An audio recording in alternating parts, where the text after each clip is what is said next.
रासायनिक अभिक्रियाएं। एक रासायनिक अभिक्रिया वो होती है जिसमें तत्व या तत्वों की रासायनिक प्रतिक्रिया से एक नया तत्व या कई तत्व बनते हैं।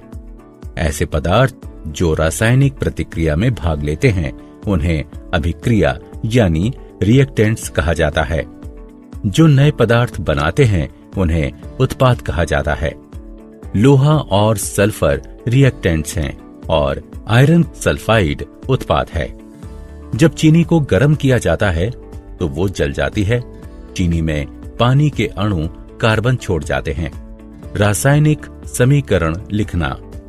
रासायनिक अभिक्रिया में रिएक्टेंट्स एक या अधिक एक साथ प्रतिक्रिया करते हैं और एक नया यौगिक बनता है जिसे उत्पाद कहते हैं। उदाहरण, एल्यूमीनियम ऑक्साइड को डाइल्यूट सल्फ्यूरिक एसिड के साथ मिलाएं जो एल्यूमीनियम सल्फेट और पानी के रूप में हो। इस अभिक्रिया को इस प्रकार से लिखा जा सकता है: aluminium oxide dilute sulphuric acid के साथ अभिक्रिया करके एल्यूमीनियम सल्फेट और पानी बनाता है। रासायनिक समीकरण लिखने के लिए निम्नलिखित तरीके अपनाए जाते हैं। अभिकारकों के प्रतीक और सूत्रों को पहले बाईं ओर लिखा जाता है। यदि एक से ज्यादा उत्पाद हों तो उनके बीच योग धन चिन्ह लगाकर उन्हें अलग अलग दर्शाते हैं। एल्यूमीनियम ऑक्साइड और डाइल्यूट सल्फ्यूरिक एसिड को इस तरह लिखते हैं। तीर का सिरा उत्पाद की ओर होता है जो उत्पाद के रूप में अभिक्रिया होने को दर्शाता है। प्रतीक और सूत्र यौगिकों के गठन यानी उत्पाद को तीर के निशान के बाद दाईं ओर लिखते हैं और ये दर्शाता है कि इसका गठन हुआ है।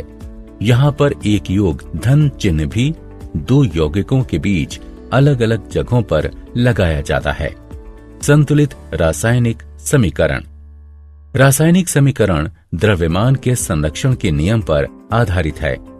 इस नियम के अनुसार द्रव्यमान का निर्माण नहीं किया जा सकता है और न ही रासायनिक अभिक्रिया में नष्ट किया जा सकता है।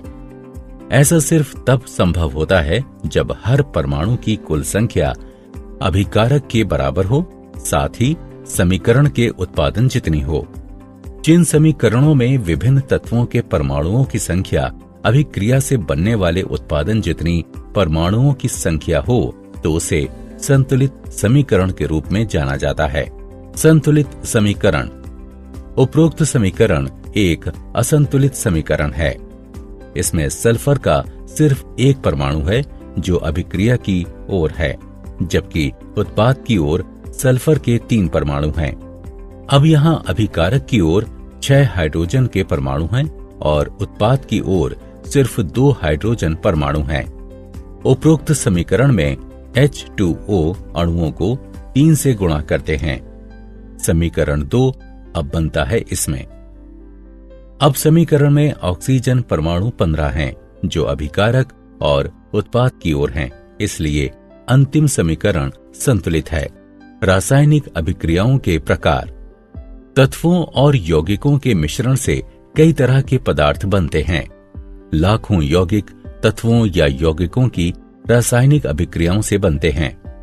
रासायनिक अभिक्रियाओं में तापमान, दबाव, प्रकाश की उपस्थिति आदि के रूप में विभिन्न परिस्थितियों की आवश्यकता होती है।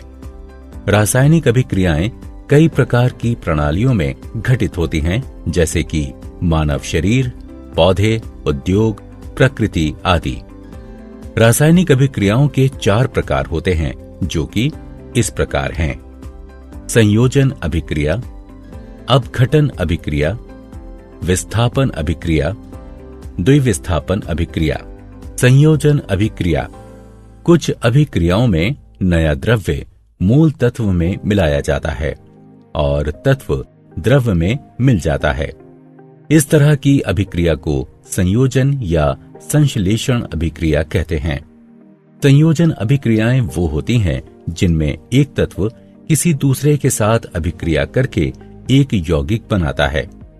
ऐसी अभिक्रियाओं को संश्लेषण अभिक्रियाएं भी कहते हैं।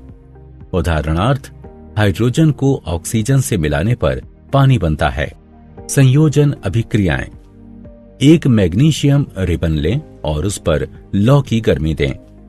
इसके जलने से चमकदार सफेद रोशनी निकलती है। मैग्नीशियम रिबन सफेद पाउडर में बदल जाता है। पाउडर में थोड़ा पानी मिलाएं और लाल लिटमस पर एक ड्रॉप रखें। लाल लिटमस नीला हो जाता है। ऐसा संयोजन अभिक्रिया से होता है। ऑक्सीजन हवा में मैग्नीशियम के साथ मिलकर सफेद पाउडर मैग्नीशियम ऑक्साइड MgO बनाती है। मैग्नीशियम ऑक्साइड पानी के साथ मिलकर मैग्नीशियम हाइड्रोक्साइड बनाता है। इसमें लाल लिटमस नीला हो जाता है। अपघटन अभिक्रियाएं। अपघटन अभिक्रियाएं वे होती हैं जिनमें एक यौगिक सरल यौगिकों में टूट जाता है। उदाहरणार्थ, गर्म करने पर कैल्शियम कार्बोनेट से कैल्शियम ऑक्साइड और कार्बन डाइऑक्साइड बनता है। पानी का अपघटन करने पर जब इसे बिजली से गुजारा जाता है तो ये हाइड्रोजन और ऑक्सीजन देता है। अपघटन अभिक्रियाएं। संगमरमर का एक टुकड़ा लें, इसे चिमटे से पकड़ें। कुछ समय के लिए इस पर आग की गर्मी दें। इसे ठंडा होने दें। इसे पानी में डाल दें। फिर इसमें लाल लिटमस डालें। इस तरह लाल लिटमस नीले रंग में बदल जाता है। कैल्शियम कार्बोनेट यानी संगमरमर अपघटित होकर कैल्शियम ऑक्साइड और कार्बन डाइऑक्साइड बन जाता है। कैल्शियम ऑक्साइड के बनने पर पानी के साथ अभिक्रिया होती है जो उपरोक्त हल देता है, जिसमें लाल लिटमस नीले रंग में बदल जाता है। एक टेस्ट ट्यूब में 0.5 ग्राम जिंक कार्बोनेट लें। टेस्ट ट्यूब को एक काग और एक डिलीवरी ट्यूब में फिट करें। लौ से उसमें ऊष्मा दें। इससे एक रंगहीन गैस बाहर निकलती है। इस गैस को नींबू पानी से गुजारते हैं तो ये दूधिया हो जाता है। जिंक कार्बोनेट को गर्म करने से यह अपघटित होकर कार्बन डाइऑक्साइड गैस और जिंक ऑक्साइड बनाता है। कार्बन डाइऑक्साइड नींबू पानी को दूधिया कर देती है। एक चाइना डिश में 1.0 ग्राम फेरस सल्फेट लेकर गर्म करें। तेज गर्म करने पर फेरस सल्फेट का रंग हरे से बदलकर भूरा हो जाता है। एक तीखी महकदार गैस भी इससे बाहर निकलती है। ऐसा फेरस सल्फेट के अपघटन की वजह से होता है, जो ब्राउन फेरिक ऑक्साइड और SO2 और SO3 जैसी तीखी महकदार वाली गैस निकलती है। विस्थापन अभिक्रियाएं। एक विस्थापन अभिक्रिया वो अभिक्रिया होती है जिसमें एक परमाणु या परमाणुओं का एक समूह एक अणु में मौजूद एक और परमाणु द्वारा विस्थापित होता है। उदाहरणार्थ, आयरन को जब कॉपर सल्फेट के विलयन के साथ मिलाया जाता है तो इससे कॉपर धातु बनती है। टेस्ट ट्यूब के 10 मिलीलीटर पानी में 0.5 ग्राम सिल्वर नाइट्रेट मिलाते हैं। टेस्ट ट्यूब में एक साफ कॉपर का तार जोड़ते हैं। इसे कुछ देर तक छोड़ देते हैं। सिल्वर की चमकीले क्रिस्टल तांबे के तार पर दिखाई देते हैं।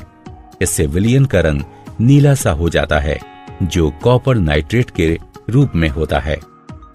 इस अभिक्रिया में लौह धातु को कॉपर के साथ मिलाने पर कॉपर सल्फेट का विलयन विस्थापित होता है।